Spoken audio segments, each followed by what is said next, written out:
Now, Sri Ramji Lal Suman has requested that on his behalf of Sri Mulayam Singh Yadav be permitted to initiate discussion. I have accepted to his request. Now, Sri Mulayam Singh Yadav.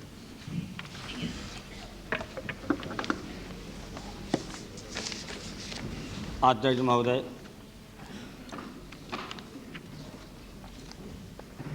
तेरह दिसंबर की आतंकवादियों का संसद पर हमला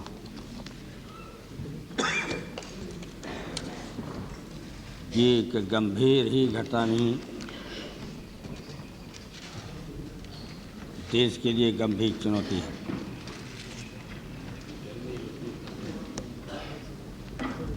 आगे बात अपनी कहने से पहले 8 संसद के कर्मचारी शहीद हुए हैं, उनको हम श्रद्धांजलि देते हैं। और जिन सुरक्षाकर्मियों ने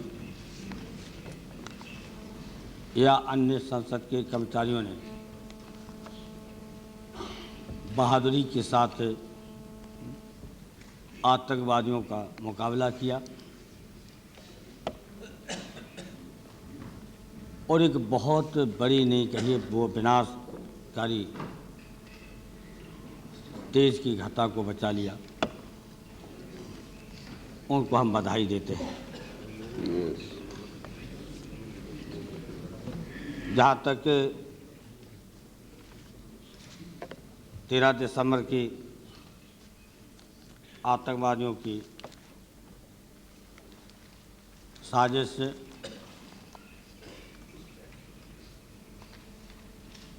और पाकिस्तान के सहयोग और पूरे समर्थन की हम निंदा करते हैं।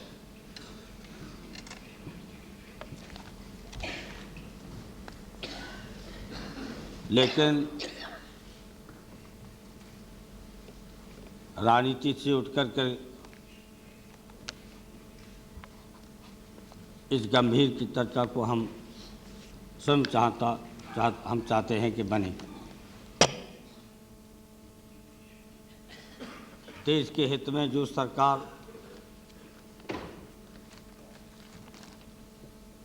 अच्छा काम करेगी उसका हम समर्थन करते हैं, लेकिन जो गलतियां करेगी उन गलतियों के लिए भी सरकार की हम आलोचना भी करेंगे और कटघरे में खड़ा करने की कोशिश करेंगे। इसलिए हम कोई राजनीतिक मुद्दा नहीं बनाना चाहते हैं और नहीं हमारा चुनावी ये मुद्दा हो सकता, न करेंगे। हमारी राय पूरे सदन की राय है और होना चाहिए कि देश और लोकतंत्र की सुरक्षा सर्वोपरि है।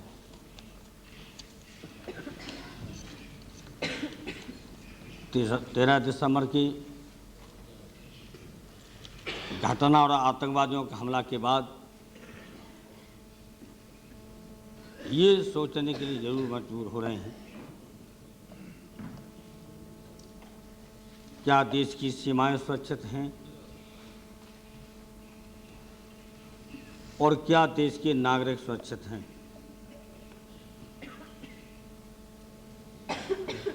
यह बात हम पहली बार नहीं कह रहे हैं। कई अवसरों पर, कई मौक़ों पर सरकार का ध्यान आकर्षित किया गया है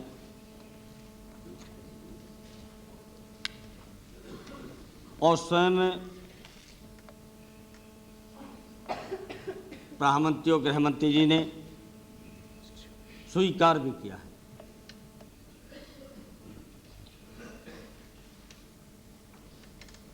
जिनमें हम ज़्यादा गंभीर हादसों के बारे में जिक्र नहीं करना चाहते हैं, हम इस अवसर पर 4 धारकों की तस्वीर जरूर खींचना चाहते हैं और उस संबंध में जरूर पूछना चाहेंगे सरकार को, क्योंकि पहले ही शुरुआत में हमने कह दिया है कि देश हित में जो भी है सरकार काम करेगी। हम पूरे के पूरे विपक्ष के नेता और हम समझते पूरी जनता साथ है।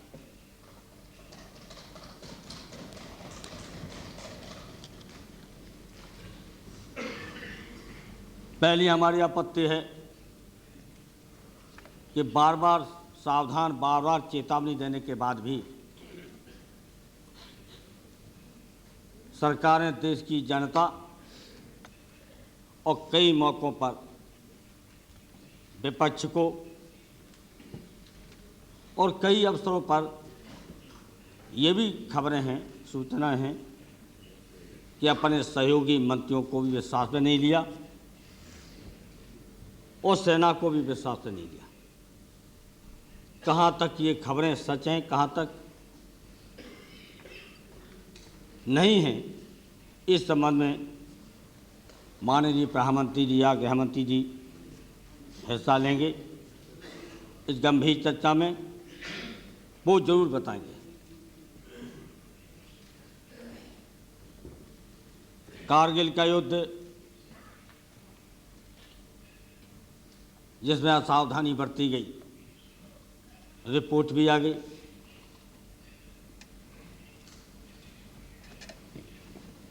किस एजेंसी की या खुफिया एजेंसी की कमी रही, असफलता रही या विफलता रही, रिपोर्ट आ गई और सभी को पता चल गया। लेकिन सरकार आलोचना सुनने को तैयार नहीं और कभी कभी इस तरह की गंभीर घटनाओं पर देश को कितना नुकसान उठाना पड़ा, कितने जवान शहीद हुए,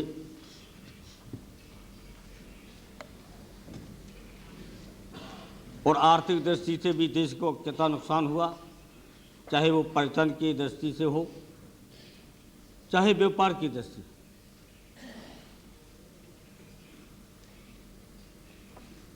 अरबों रुपया भी बर्बाद हुआ। वो भी एक बहुत बड़ी असावधानी थी। और उसके बाद लाल किले पर जब हमला हुआ, उस वक्त भी अध्यक्ष महोदय हमने कहा था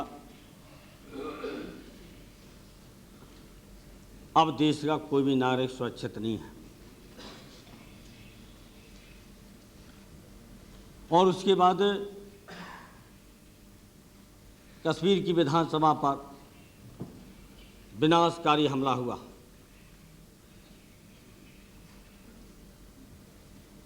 और 13 दिसंबर को ये सही हम स्वीकार करते कि पूरे देश पर हमला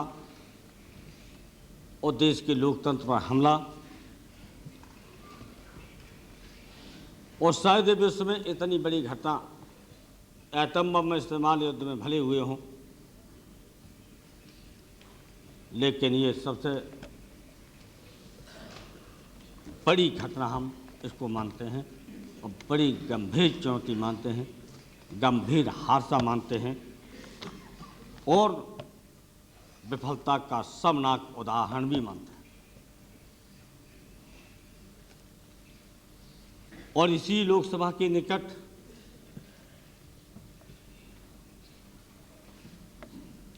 जब फूलन देवी की हत्या हुई थी,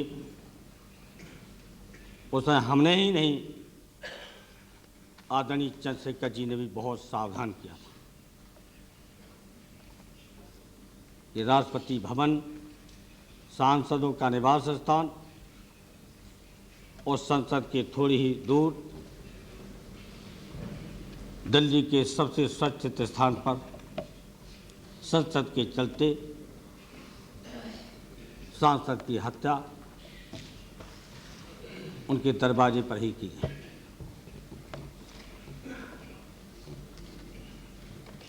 और उसके बाद प्रधानमंत्री जी ने कई मौक़ों पर, गृहमंत्री जी ने भी ये स्वीकार किया, और प्रधानमंत्री जी तो 12 तारीख को ही बम्बई में स्वीकार किया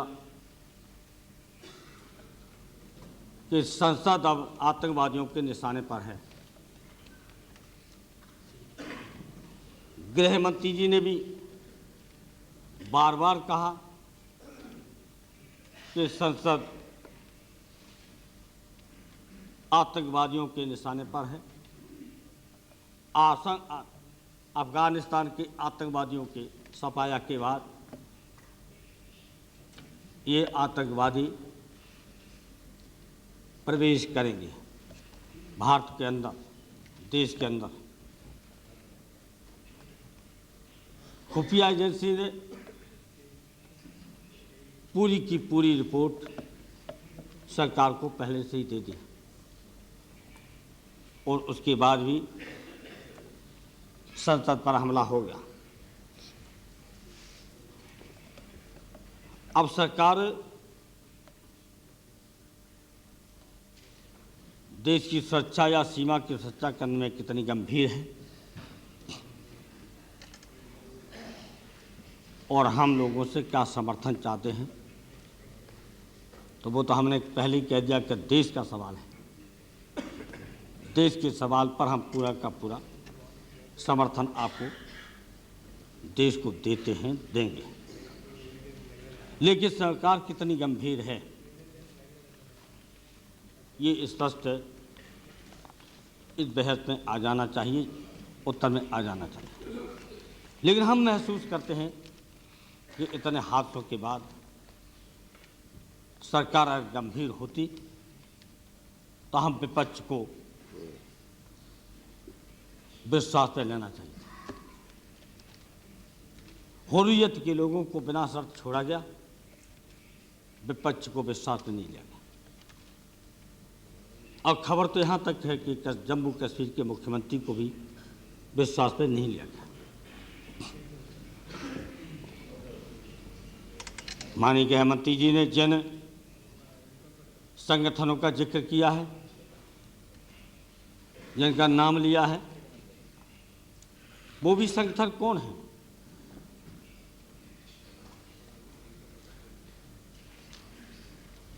चाहे मौलाना अजहर या मोहम्मद उमर, इनको रिहा किसने किया था? कांधार छोड़ने के लिए सुरक्षित कौन ले गया था? ये किसका फैसला था? ये सही है कि गृहमंत्री जी ने टेलीफोन पर, हम दूसरे सूबे में थे, पूछा था, हमने उनको उत्तर दिया था कि देश का हित सर्वोपरि है। नागरिकों की सुरक्षा, जो जहाज में फंसे हैं उसकी चिंता है। आप अपना विचार करें, निर्णय लें, देश हित में लें। देश से बड़ा कोई नहीं हो देश के लिए। लोगों की जानों की कीमत नहीं है। हमने टेलीफोन पर ये उत्तर दिया था, जवाब दिया था। लेकिन उन्हीं आतंकवादियों का हाथ है आज। ये जिम्मेदारी कौन ले?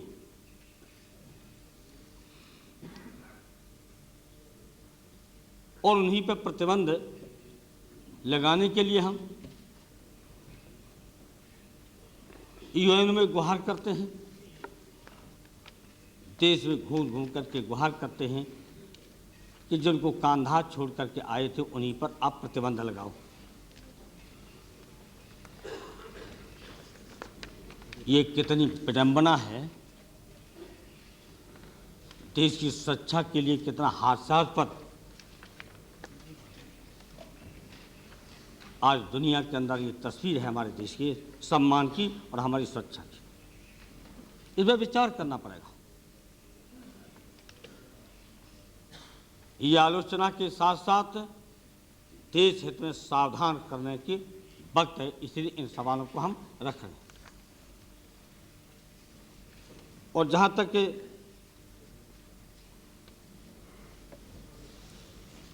कुछ असफलताएं स्वीकार करना चाहिए, लेकिन असफलताओं को स्वीकार नहीं करके अध्यक्ष महोदय अफसोस के साथ हमें कहना पड़ रहा है कि सुरक्षा एजेंसियों, गुप्त एजेंसियों और विपक्ष के लोगों पर दोषारोपण होता है। अध्यक्ष महोदय, हम कहना चाहते, हमारी राय है कि अपनी गलतियों को स्वीकार वही करता है जिसके दिल दिमाग में देश है, तो जिसका दिल चौड़ा है, छाती चौड़ी है। यह हमने गांधी जी से आदर्श लिया है कि उन्होंने अपने जीवन में भी बहुत बड़ी भूलों को भी स्वीकार किया है। तो भूलों को स्वीकार करते हुए अगर देश हित में देश की सुरक्षा के लिए कोई कदम उठाया जाएगा तो हम मानते हैं कि प्रधानमंत्री जी और गृह मंत्री का सम्मान नीचा नहीं होगा, सम्मान बड़ा होगा। और जो गलतियों को स्वीकार करता है, भूलों को स्वीकार करता है, वही बड़ा व्यक्ति होता है, वही बड़ा नेता होता है, वही देश का बड़ा व्यक्ति होता है। अपनी जिम्मेदारी को टाल करके अन्य एजेंसियों पर, अन्य विपक्ष के नेताओं पर आरोप लगाना ये अच्छा नहीं है।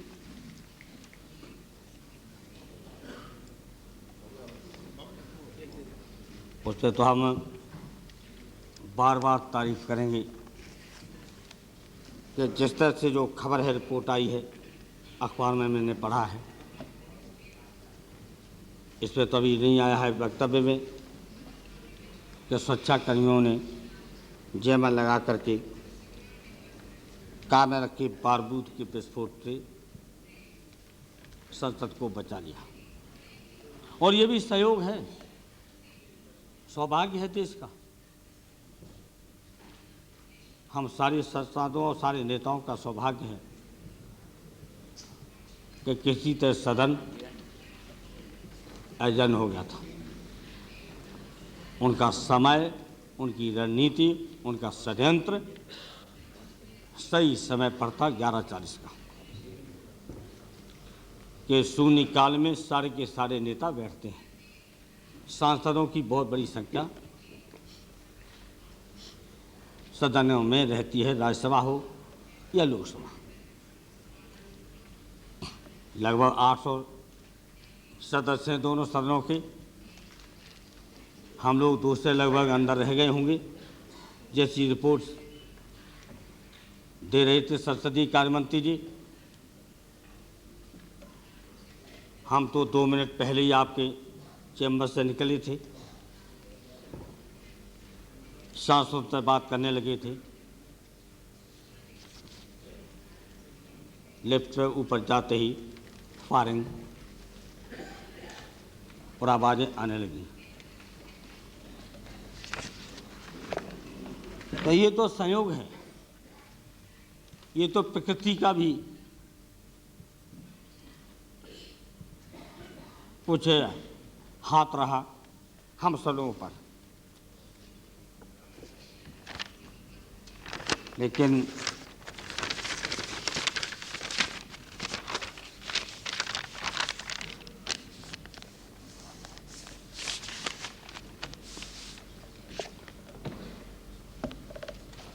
अब जैसी अखबारों की रिपोर्ट है कि एक आतंकवादी जब बम्बई में पकड़ा गया था, उसने स्पष्ट प्रधानमंत्री जी गृहमंत्री को जो खबर दे दी गई थी, पता चला है, हम लोग को तो अखबारों से ही पता चलता है कि संसद आतंकवादियों के निशाने पर है। क्या सरकार ने कार्रवाई उस वक्त की थी?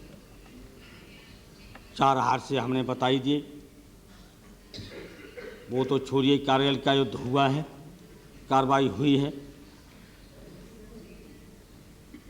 लाल किले के हमले के बाद कश्मीर की विधानसभा के विध्वंस करने के बाद क्या क्या कार्रवाइयाँ हुई, हमारे कुछ साथियों ने, जब मैंने कहा था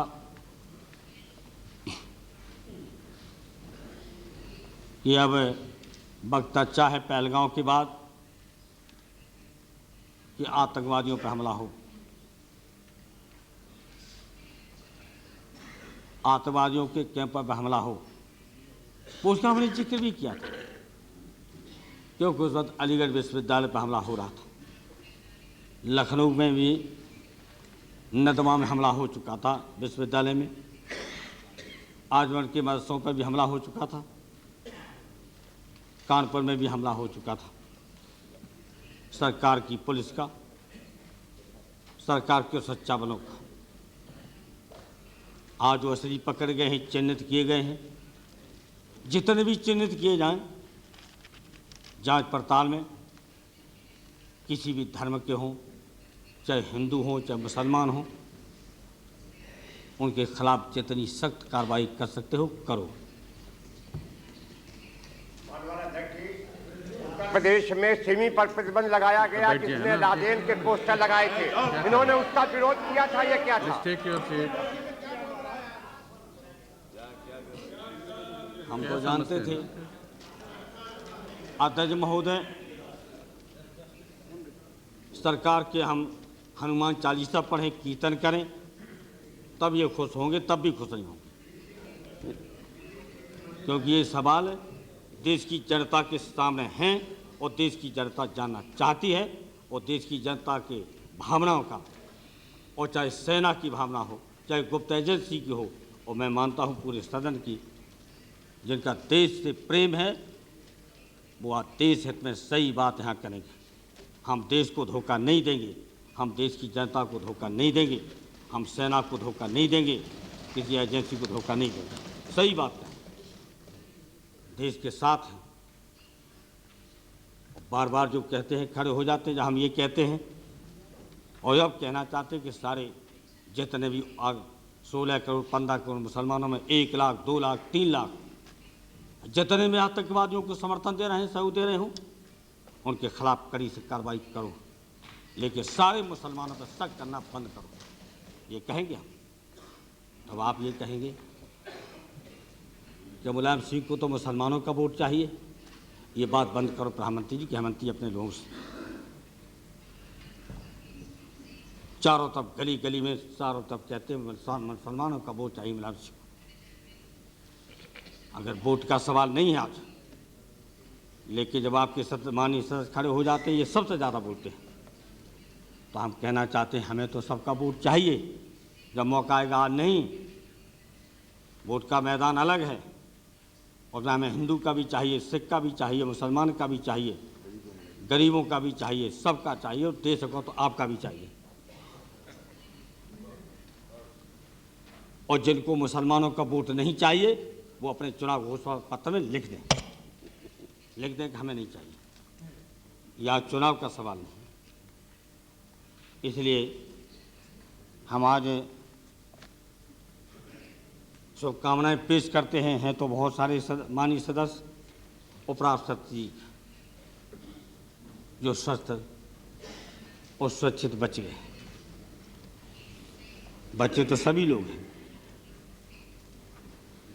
लेकिन इसलिए हम कहना चाहते हैं कि जो मैंने कहा था कि बम्बई में सूचना दी गई थी कि संसद भवन निशाने पर है,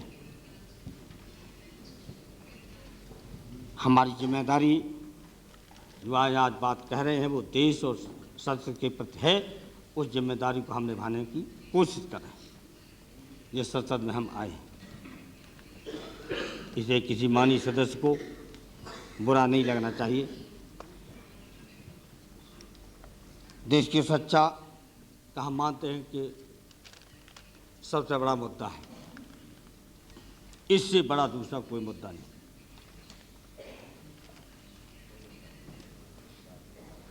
इस पर क्या क्या कदम उठाए गए थे, क्या क्या कदम उठाने जा रहे हैं, ये आज सदन के अंदर कुछ स्पष्ट होना चाहिए।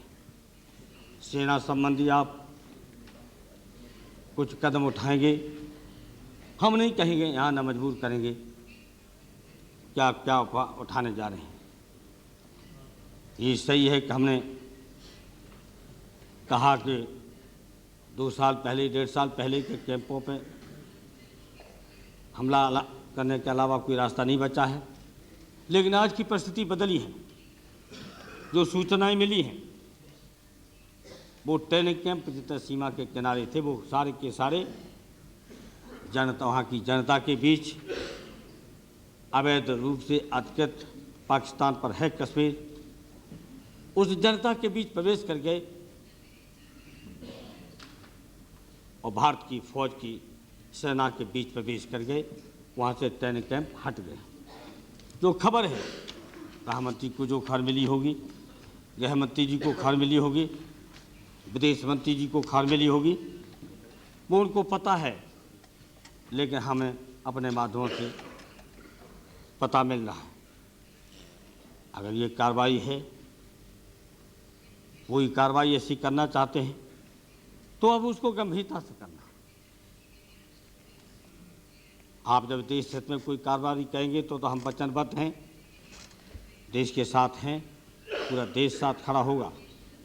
लेकिन हम सावधान ये भी करना चाहते हैं कि उस समय गंभीरता से अपना विचार करना, क्योंकि कई मौक़ों पर हम लोगों को आप बुलाते ही नहीं। और वरना 27 सितंबर को हमने आपको राय दी थी कि खतरनाक आतंकवादी हैं। 11 सितंबर को अमेरिका में जो निर्दोष नागरिकों को मारा गया वो पूरे दुनिया के थे, केवल अमेरिका के नहीं थे। उससे भी हमने कहा था सावधानी से इसमें बच के निकल जाइए, सहानुभूति पूरी रखिए। और सहानुभूति रखना चाहिए, पूरे देश दुनिया ने निंदा की और निंदा करते हैं। लेकिन फिर अफसोस के साथ कहना पड़ रहा है कि जब पाकिस्तान के विदेश मंत्री आते हैं यहाँ अक्टूबर के महीना में, बहुत चर्चाएं हैं। उन्होंने कहा कि इस वक्त भारत को अवैध रूप से अधिकृत कश्मीर पाकिस्तान के कब्जे में है, उस पर कोई कदम अभी नहीं उठाना चाहिए। तो क्या हम अपने देश की सुरक्षा और सीमा की सुरक्षा किसी विदेशी के स्वीकृति लेंगे, क्या अनुमति लेंगे? ये मौके आ चुके हैं। हमने कहा था और आज भी कह रहे हैं कि हमें अपने देश की सीमाएं, अपने देश की सुरक्षा अपने बलबूते पर करनी पड़ेगी। और वो आपके सामने आ गया कि जब कश्मीर का असेंबली पर हमला हुआ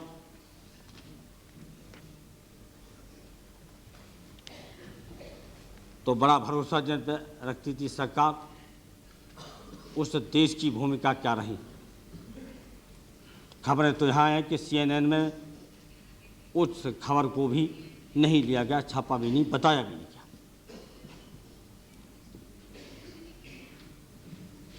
ईरान ने फ़लस्तीन पर हमला किया, घोषणा हो गई कि अपनी सुरक्षा करने का अधिकार है ईरान को। लेकिन हम इतनी संकट घड़ी से गुजर रहे हैं, उस संकट की घड़ी में भारत के प्रति इतनी बड़ी गंभीर घटनाओं के बाद भारत के बारे में क्या बोला जा रहा है? उन्हीं देशों ने भारत के बारे में क्या कहा है?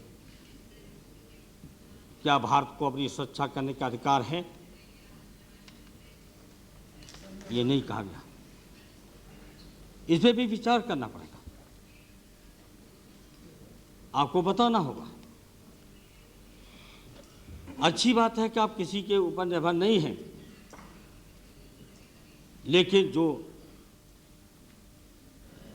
काम हो रहे हैं, जो कार्रवाइयाँ की जा रही हैं, वो जरूर लगता है कि कहीं न कहीं हमारे देश की सच्चा, हमारे देश की सीमा के बारे में कोई न कोई दखलंदाजी कर रहा है। दोस्ती की बात आई थी, हमने खुल करके कहा था कि एक विदेशी ने हमारे देश को 2 हिस्सों में बांटा, 3 हिस्सों में बट गया। अगर कोई विदेशी हमारी दोस्ती करा के एक भी करा दे तो हमें कोई एतराज नहीं, लेकिन 30 का हस्तक्षेप भी स्वीकार नहीं। हमने तब कहा तो आज भी हमारी ये राय है। इस संबंध में भी आपको इसे बताना होगा, क्योंकि हमें जब 2-3 बार विपक्षी दलों को बुलाया गया तो हमेशा आश्वस्त किया कि अंतर्राष्ट्रीय स्तर पर हमारे देश की छवि सुधरी है, अंतर्राष्ट्रीय स्तर पर हमारे देश का सम्मान बढ़ा है। आप स्वयं चिंतन कीजिए कि अंतर्राष्ट्रीय स्तर पर हम कहाँ हैं। इतनी बड़ी संकट की घड़ी में हम कहाँ पर हैं? अंतर्राष्ट्रीय छवि कहाँ है? अंतर्राष्ट्रीय मदद कहाँ है?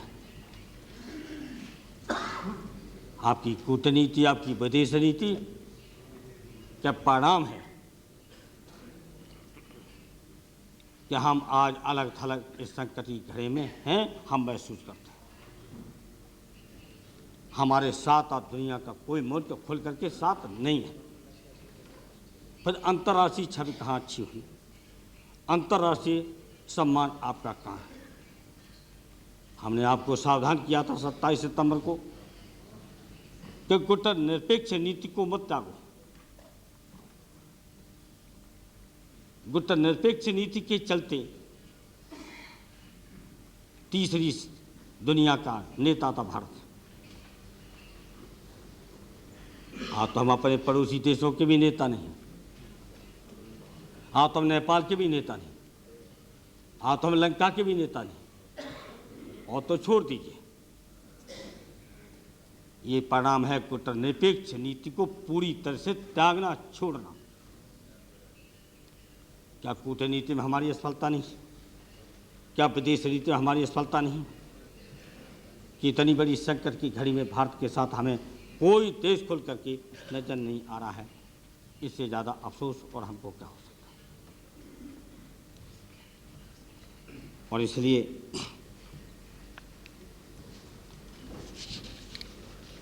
कुछ सरकार की तरफ से बड़बोलेपन भी बहुत हुए। आप कह सकते हैं कि आपके विपक्ष के भी बहुत बड़बोलेपन हैं। हम लोगों का तो दायित्व है, क्योंकि जब सरकार नहीं सुनना चाहती है तो मजबूती के साथ कुछ ऐसे सवाल भी हम लोग खड़े करते हैं और कहते हैं कि शायद कभी शोरगुल के माध्यम से भी चिंतन करना पड़ जाए। लेकिन प्रधानमंत्री जी, गृहमंत्री जी, इस घटना के बाद जिस तरह के आपके बयान आए हैं, आर पार की लड़ाई या चुन चुन के खोज करके जो अमेरिका ने किया उसी तरह से आप करने जा रहे हैं। अगर करना है तो हम लोगों को भी बुला लीजिए, एजेंसियों को भी बुला लीजिए, सेना को भी बुला लीजिए, जनता को भी साथ में ले लीजिए, कीजिए, कमरे में बैठ के कीजिए। लेकिन बहुत दिनों तक आर पार की लड़ाई या चुन चुन करके पकड़ के आप आतंकवादियों का सफाया करेंगे, वो तो मुझे पता है कि आप जब विपक्ष में बैठते थे तो जनता के बीच भी और इसी सदन के बीच आप कहते थे कि हम चुटकी में समस्या हल कर देंगे कश्मीर की। अब वो आपकी चुटकी बंद क्यों है? अब चुटकी में बंद करेंगे? मैं पूछा चाहता हूँ। आज चुटकी का इसे बड़बोलेपन की बात बंद न करें। हम अगर करते हैं तो आप कह सकते हैं हम भी बड़बोलेपन की बात नहीं करेंगे, पूरा विपक्ष नहीं करेगा। हम बहुत सारे लोग बैठे हैं जो आपके साथ आज हैं सत्ता में, लेकिन वो भी महसूस करते हैं, वो भी उदास हैं, निराश हैं। लेकिन कोई न कोई ऐसा बड़ा लालच है जिसकी वजह से वो कभी आपसे शायद कह भी देते भी हों, बाहर जा करके सांसदों को सांसद तो खुल करके हम माननीय प्रभुनाथ जी से थे बोल भी देते हैं। उसके बाद शायद उनको भी धमकी दी जाती होगी, पार्टी का दबाव होता होगा तो उनकी भी जबान बंद हो जाती है। इसलिए हम राय देंगे कि जो बैठे हैं सत्ता में शामिल हैं या समर्थन दे रहे हैं, उनको इस देश हित के सवाल पर, देश की सुरक्षा के सवाल पर, देश के सम्मान के सवाल पर, जहां आज देश का सम्मान खतरे में पड़ गया है, जहां देश की सुरक्षा खतरे में पड़ गई, ये सीमाएं आज खतरे में हैं, आज देश का मनोबल टूट रहा है। और जब देश का मनोबल टूटता है या सुरक्षा बलों का, फौज का मनोबल टूटता है, तो इससे ज़्यादा खतरनाक देश की एकता और अखंडता और देश की सुरक्षा के लिए कोई दूसरा हो नहीं सकता। इसलिए इस बहस के बाद कोई ऐसा आप रास्ता निकालें, लेकिन कितना रास्ता निकालें अभी तक तो नहीं निकाला गया। अभी तक के जितनी घटनाएं हुई उससे स्पष्ट है कि मजबूती के साथ कोई फैसला और साहस के साथ नहीं लिया गया। आज भी मौका है कि हम सबको विश्वास, आज इतना बढ़िया, इतना अच्छा समर्थन कभी नहीं मिलेगा।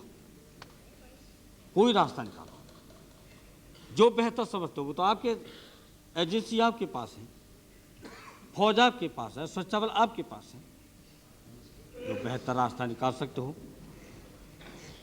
देश की सुरक्षा के लिए पूरा देश खड़ा है, पूरा विपक्ष खड़ा है, ऐसा मौका कभी नहीं मिला। इसलिए सच्चाई से देश हित को सोच करके, केवल राजनीतिक लाभ के हित के लिए। और हम ये कहना चाहते हैं इस अवसर पर, कोई युद्ध की तैयारी करता हो तो देश हित के लिए, अपनी कुर्सी बचाने के लिए, अपने दल के हित में युद्ध नहीं होता है, चाहे मुशर्रफ साहब हों और चाहे आपकी सरकार के बैठे जिम्मेदार हों। देश हित में कुछ भी कर सकते हो, ये पहले सोचना होगा, ये दृष्टि पहले रखनी होगी, इस आधार पर होना होगा, करना होगा। ये हम जरूर चाहते हैं कि अगर ऐसी बात मैंने क्यों कही, इसलिए कही कि मैंने 2 मौक़ों में प्रधानमंत्री जी, गृहमंत्री बैठे हुए थे। अगर याद होगा, अगर मिनट से लिखे गए हों तो उसको पढ़ लेना। ये अपने लोगों पर भी लगाम लगाओ, अयोध्या में अपने लोगों पर लगाम लगाओ, ये मौका नहीं है। जिस तरह विश्व हिंदू परिषद के लोग, और जिस तरह अखबार में आज ही छपा है कि सारे मुसलमानों को राममय होना पड़ेगा, इस पर लगाम लगानी पड़ेगी अगर देश को विश्वास में लेना है या विपक्ष को विश्वास में लेना है। तो क्या आप अयोध्या में लगाम नहीं लगाएंगे? 12 मार्च की बात वो कहकर के प्रधानमंत्री जी कुछ भी कहते रहते, विश्व पर आपके नेता प्रवेश करेंगे और कोई जिम्मेदार उत्तर प्रदेश की सरकार कहेगा नहीं प्रवेश किया, और प्रधानमंत्री कहते प्रवेश किया। क्या इसका असर देश की एकता में बाधक नहीं है? क्या देश को इकट्ठा रखने में है? अलग बात नहीं, इसी से जुड़ी हुई बात है, देश को एक रखना है। ये मौका आया है, ये बातें बाद में हो जाएंगी अयोध्या की।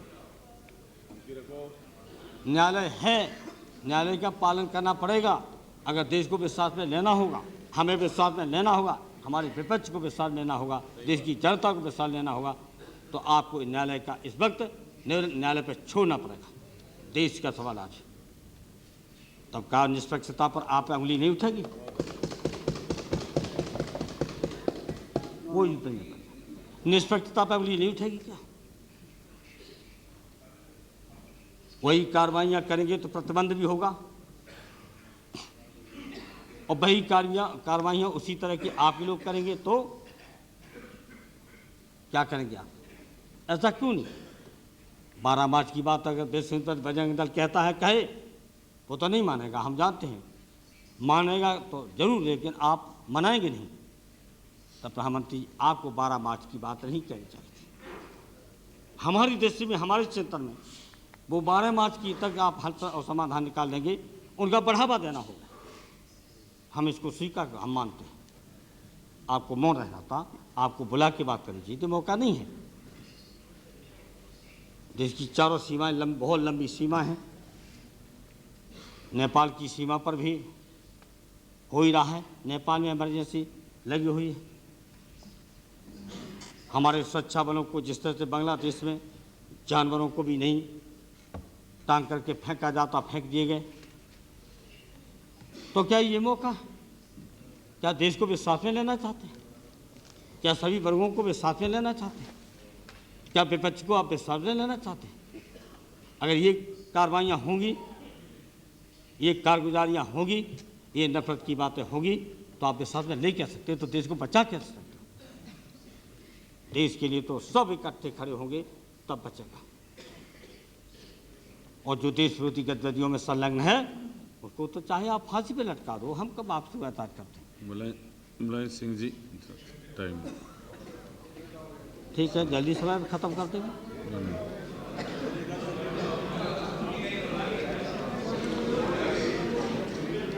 अब आप ही बोलिए, अगर यही बोलना ऐसे मौके पर, देखते जाइए कि देश के प्रति कितने गंभीर है।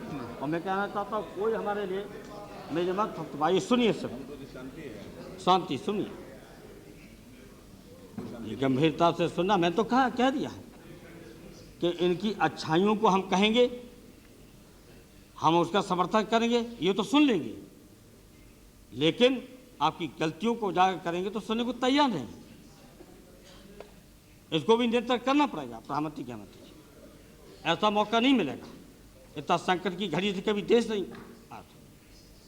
उन बातों को व्यक्तिगत बातों को हम नहीं कहना चाहते। जब मोहम्मद उमर गिरफ्तार हुआ था तो उसने क्या बयान दिया? 2 साल पहले चिट्ठी आपको लिख दी हमने, रावपाल ने चिट्ठी लिखी है, जो सदस्य है राज्यसभा के, पढ़ के देखिए उसने बयान क्या दिया था, किसके खिलाफ दिया था। तो देशभक्ति का ठेका किसी ने ले रखा, और देशभक्ति का ठेका और जाति बिरादरी को जिस तरह से गालियाँ दी गई हैं, वो जाति बिरादरी कभी इस सीमा संसद की सुरक्षा करने में पीछे नहीं रहा। इन बातों को आप मत कहवाइए हमसे, क्या क्या हो रहा है, क्या क्या हो रहा है, ये बात मत कीजिए।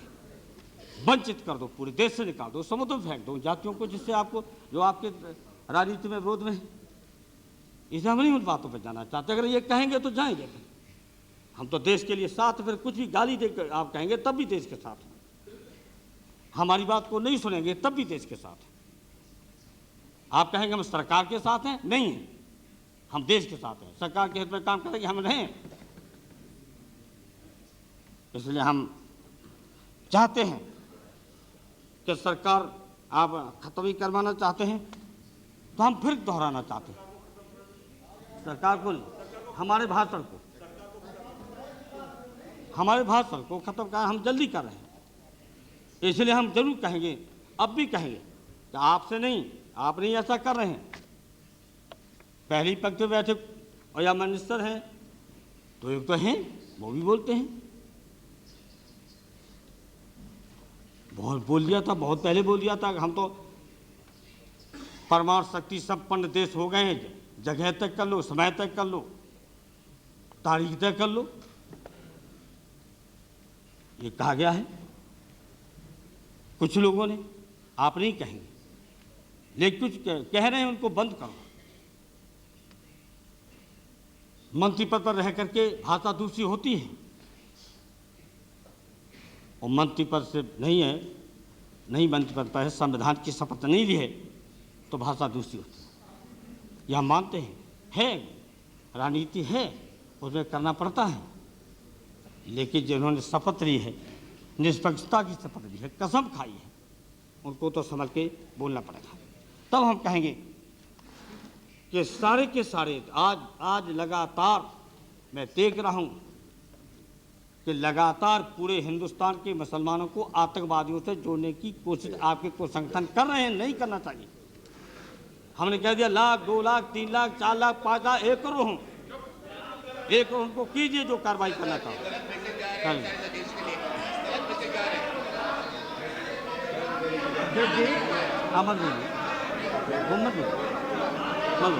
मत कीजिए। आपके संगठन कर रहे हैं, संगठन आपके लोग कर रहे हैं। ये अब्दुल हमीद को नहीं पहचान रहे हैं, इधर रोक लगानी पड़ेगी। और इस बात को हम जानते हैं, महसूस आपके लोग में भी कुछ कर रहे हैं, और इसीलिए कभी कभी नियंत्रण हो जाता है। आपके लोग तो इस बात पर लगे हुए हैं, आप तो इस बात पर लगे हैं कि 33 साल में मुलायम सिंह ने जहाज की टिकट कहाँ से लिए हैं, ये जांच हो रही है। आप तो इसमें लगे हैं, सीमा पे कहाँ लगे, ये कहलवाना चाहते हो। हम जानते हैं क्या क्या हो रहा है, हमको सब खबर है क्या क्या हो रहा है। और इंडियन एक्सप्रेस में ये छपा देंगे कि मुलायम सिंह सीबीआई को गाली दे रहा है, और सीबीआई मुलायम सिंह के 33 साल के टिकट की जांच करेंगे, एजेंसियों से जांच करेंगे, मुलायम सिंह को जेल में भेजने का काम करेंगे। कभी आपकी इन कार्रवाइयों से ना हमने 20 साल महीना इन्होंने भी सब किया था, तब भी नहीं डरे थे, ना आज डरने वाले। क्या ये हो नहीं रहा? आप तो विपक्ष को निशाना बनाए हुए, कहाँ किसको फंसा है, कहाँ किसको किया, कौन का हमदर्द है, ये रिपोर्ट है मेरे पास। इसे विपक्ष को लेना चाहते हैं। एक प्रधानमंत्री जी आपसे मिलकर के भी कहना चाहते हैं, बहुत सारी बातें उत्तर प्रदेश के बारे में हमने बताई भी थी। क्या एक करना चाहते थे इसको, सबका समर्थन लेना चाहते हैं? क्या मामूली बात है?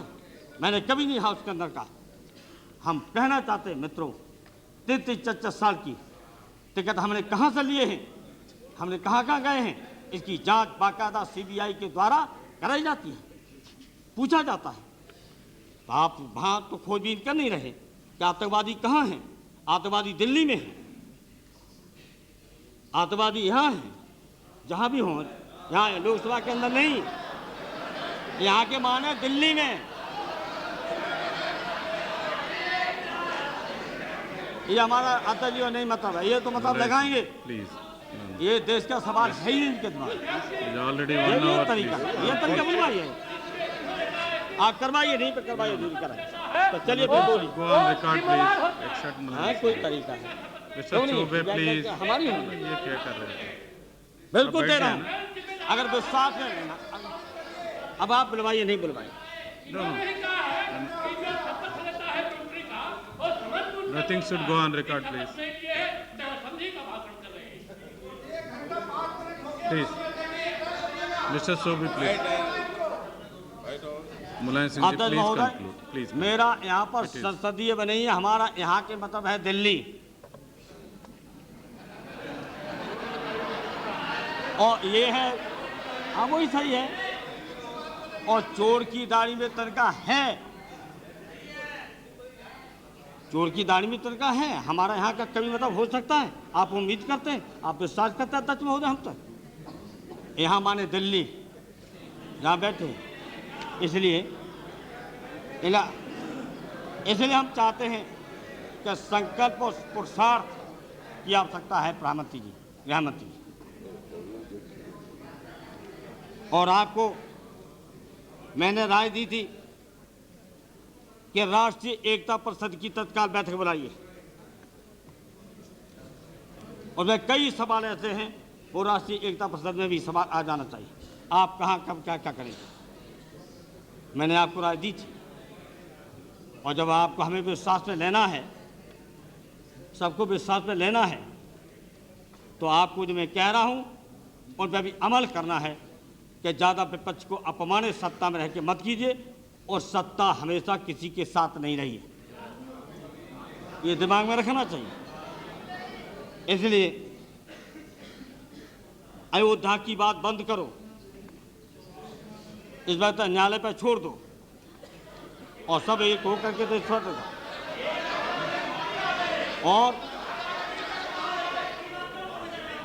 और आज Mulayam Singh ji, we are discussing a serious subject in the house. Please keep in mind. तो मुलायम सिंह को बात तो 2 मिनट में कह देगा बंद कर दो, तो ये जिम्मेदारी मेरी तजुर्बा होता नहीं है। अगर आप इनको बंद कर दो, मैं 3 मिनट में बात खत्म कर दूं, और अगर ये बोलेंगे तो हम जवाब देंगे। No, please, honorable members, please. जन लेना अगर 5 मिनट से 26 मिनट लें हम, इसलिए हमने आपसे कहा, मैंने आपने कहा था क्या पोटो ने मुकाबला कर लिया? मैंने कहा था मैं बोलूंगा फिर 1 घंटा नहीं बैठूंगा, और 1 घंटा बोलूंगा। अगर बात हमारी सुनना था, नहीं बंद की, ये जिम्मेदारी अध्यक्ष महोदय आप आपकी भी है। उन लोग को प्रोवोकेट कर रहे हैं ना, कि आप भी कर रहे हैं ना उन लोग। इसलिए अध्यक्ष महोदय मैंने कहा था कि पोटो नहीं मुकाबला करेगा, इतने विवादास्पद सवालों को बंद कीजिए, पोटो को बंद कीजिए। और ऑनरेबल मेंबर प्लीज, नो ऐसा नहीं है ना, इसके भूत में बहुत भोगी बैठे हैं, गृह मंत्री जी बैठे, प्रधानमंत्री जी बैठे, और जिन्होंने नहीं माना था, बंद किया था 20 महीना, हम लोगों को यहाँ बैठे। इसलिए इससे आपको सबक लेना चाहिए। सर यादव जी, सबक लीजिए। और इसलिए पोटो नहीं, गोला बारूद और जवान मुकाबला करेंगे, आतंकवाद का पोटो नहीं करेगा। इसलिए पोटो को वापस लो, ये दहशत है अब इस साल लोगों में है, इसको लेकर के हमें और हमें विवाद होगा। इसे सारे विवादों को छोड़ करके इस बार देश को एक करो, और पूरे देश को एक करके आप करिए आतंकवादियों के खिलाफ, जो आतंकवादियों को संरक्षण दे रहा हो उसके खिलाफ करिए, मिलकर बैठ के कीजिए, जनता से अपील कीजिए। धन की कमी है तो धन की कमी नहीं रहेगी, जवानों की कमी नहीं रहेगी, देश को बचाएंगे, देश की एकता और अखंडता को कायम रखेंगे, देश की सच्चा को पूरी तरह से ऐसा करेंगे जैसे सबक मिले कि कभी देश की तरफ कोई उंगली न उठा सके। ये सवाल है आज, हम हैं तैयार आपके साथ और देश के साथ तैयार हैं। इसलिए आज हम आपसे अपील करेंगे कि आप संकल्प पुरुषार्थ लगता तो नहीं है, लेकिन हमें शायद आप इस साथ के साथ तैयार हो जाएं और पूरे देश की एकता, अखंडता और रक्षा करने के लिए हम पूरा का पूरा देश के साथ हैं। इन्हीं शब्दों के साथ हम अपनी बात को खत्म करते हैं।